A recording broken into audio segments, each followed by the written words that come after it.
Батырали Палван, жеңишиңер менен куттуктайбыз. Рахмат. Мынакей бүгүн дагы ушу мыкты коргоочулук кылдыңыз. Негизи эле ушул коргоочулук позицияны эмнеден улам тандап алдыңыз эле?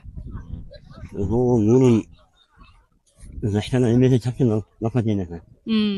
Владимир Наус, özgün komanda falan çıkanlar, Raşidat oyuncusunun sonunda Raşit bulduğum. Негизинен эле ушу оюнда аябай жаныңарды берип, ар жагынан бир чыгып, бер жагынан бир чыгып ушундай бир ойнойсуңар.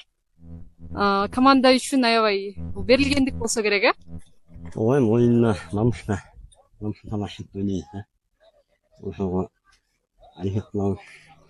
Негизинен ушу Мырзаке командасынын да коргоочулары мыкты экен. Buradaki komandanın bozana bütün pişkin olsanı, olan şanslı. Bu okuma havalı. Falan hükümlerin akşamlar var. Ondan da zaten özgür rahmet. Fakat Allah'ın ekşi içine bana aldı. Bu mutlu. Başlık bitirecek. Şunu bulsanların şunu Мынакей азыркы учурда трансфер ачык болуп, оюнчулар ар кайсы клубтарга өтүп аткан учур. Кайсы бир клубтан сунуш түштүбү? sonuç kişilik.